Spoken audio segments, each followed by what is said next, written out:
uncertainty, crisis, and leadership. We are in challenging times, as we all know, and I'm very happy today that we have an international expert with us to explain a bit more to us how leaders can react in these times. She's an international speaker, international consultant. I know her for many years. She is a psychologist, so she knows what she's talking about when she talks about the brain and how we should deal with the situation at the moment. Hello and welcome, Dr. Lynda Shaw. Hi, Niels. How are you doing? Very good, very good. Thank you very much indeed. How are you doing? Yeah, good, actually. Very, very busy. And of course, sort of hiding from the curveballs or jumping away from the curveballs, as there are plenty. But no, we're doing good. Excellent, excellent. So let's get straight to it. When we talk about leadership at the moment and you have times of uncertainty, let's just say you have someone who has a couple of people on staff, and of course, most people will think, do I have a job in the next 3, 6, 9, 12 months? They have rent to pay, they have mortgage to pay. And of course, as a leader, you might not be able to tell them if all these jobs will be available in the future. From your experience and with your psychological background, before we get to the point how to tell it others, how do you cope personally when you are under this stress of uncertainty as a leadership person? Well, first of all, you've got to look after yourself. The uncertainty is there for everybody. And it's not an old thing. It's strange. Everyone's talking about uncertainty now, and I think that is the core of the problems that we have. But we've always had uncertainty, and we will continue to have uncertainty once COVID-19 has gone. We will continue to be in this state of uncertainty because of the speed of change, and it's not going to get better. It's just not going to get better. So first of all, we've got to come to grips and embrace uncertainty for oneself. And you do that by having some kind of anchor in reality, or a so-called reality, one's own reality.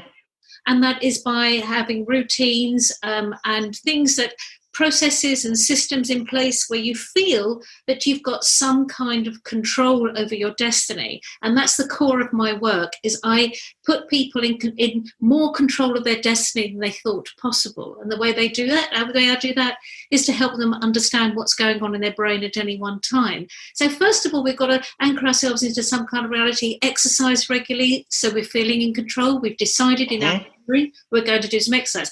We're going to do to work. We're going to go to work and we are going to achieve X, Y, Z, and small goals that you can actually achieve and have some kind of sense of control.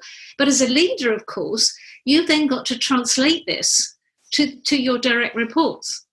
And that's a tough call, because each people will have their own issues. They'll have their own curveballs to handle. They'll be worrying about their loved ones. They're worrying about their health. We're worrying about their finances. All of those things that we've all been discussing for the last few months.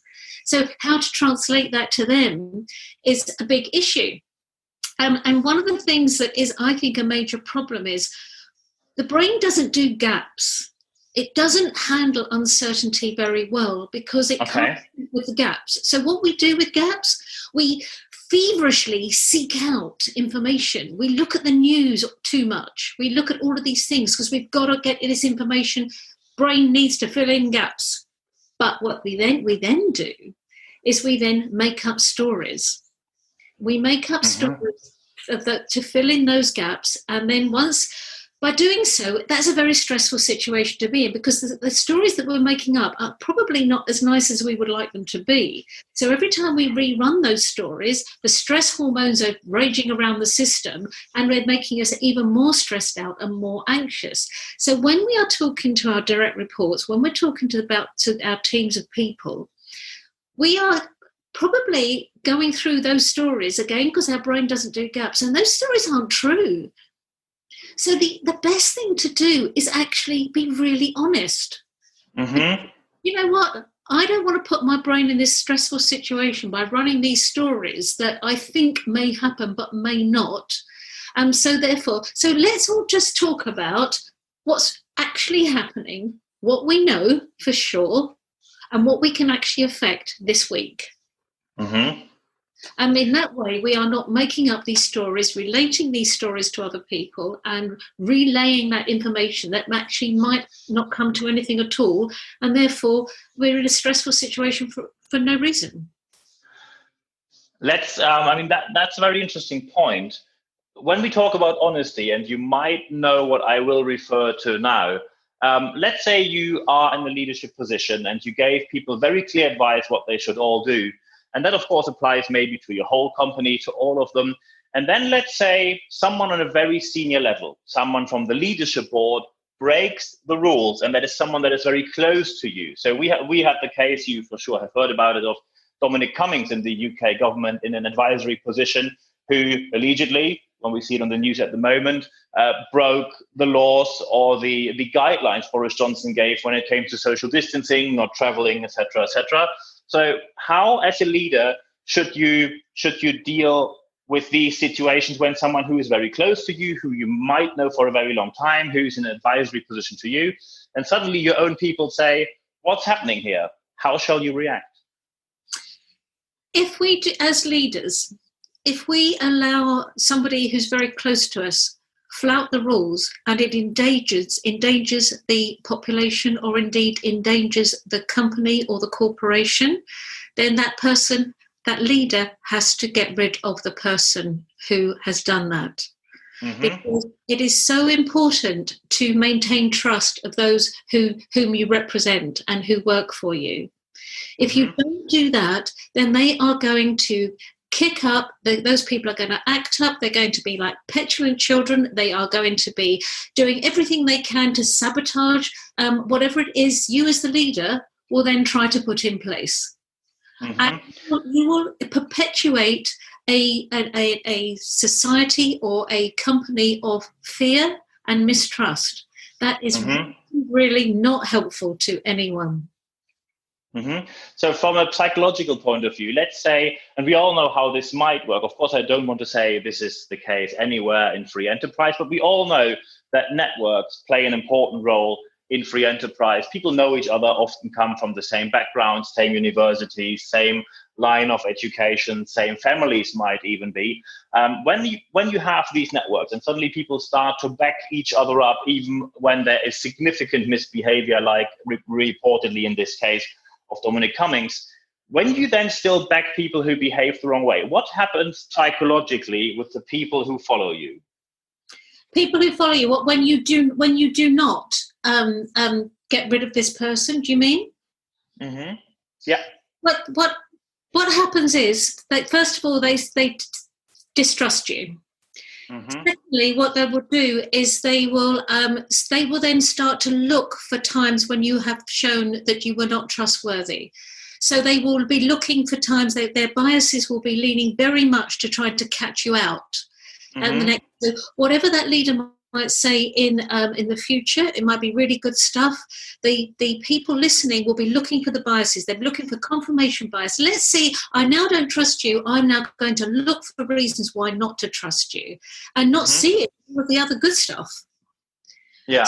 I mean, you talk about people in families and people like that who one of their loved ones in a senior positions or whatever has let down the consensus.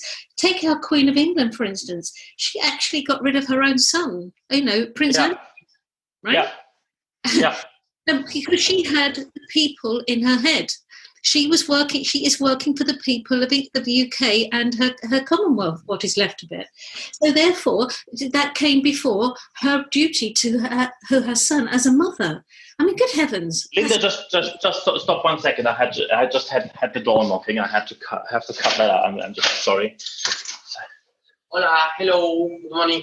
I'm of the community. Okay. Are you using in 1 hour ago the bathroom? No. Oh, because we have a problem downside in the office. Yeah. Now okay. About the water. Okay. No. You don't use it, the bathroom, anything? No. Okay. Thank you. Okay. So here we are. Someone just knocked on the door. I'm going to cut that out, of course. No problem. Yeah. Okay. So just start again with the Queen got rid of her own son, Prince Andrew, because that is a very good point. We just take it again from there. Okay. Okay. Okay. Right, here we are. Okay. You talk about people getting rid of or sacking or whatever people who in their own family, people who are close to them, but a real leader will put the company and the population before that one person. Take, for example, our Queen of England. She has just, she still loves her son, but she stopped him working for the firm. She stopped him from working for the firm because she put the people before her relationship with her son. That's an amazing thing to do. And if the Queen of England can do that, then I am sure, and a woman in her early 90s can do that, I am sure leaders in companies and corporations and indeed countries can do the same thing as well. They have to put the people, the staff, their workforce, whomever, first, over and above this one person that is doing a huge damage.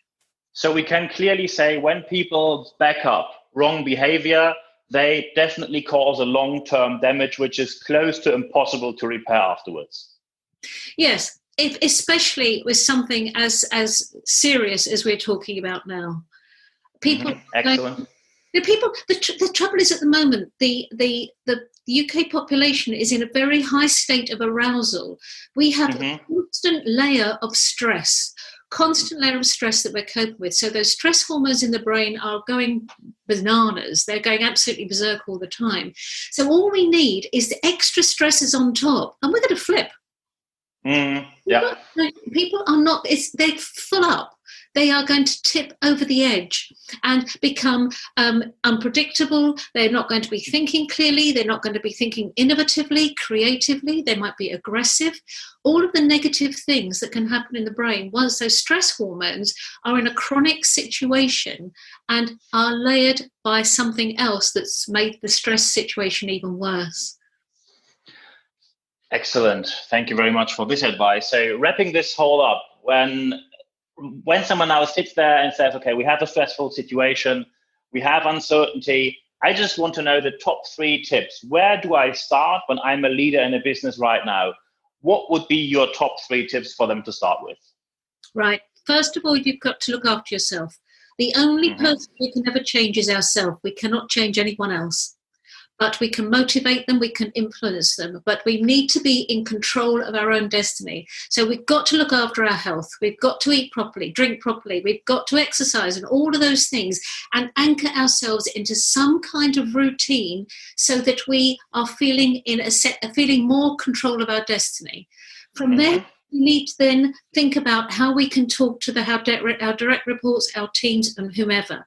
So therefore, try not to fill in the gaps of these stories that the brain needs. Try to actually sit down with those people, remotely of course, and at the moment at least, and then work out where we can go. This is what we've got. We can't think ahead, in a month, 2 years or anything like that. We can only think 1 week at a time, perhaps maybe 2 weeks at a time. Let's affect those things. Let's get in control of that. And also, my third tip would be, lighten up.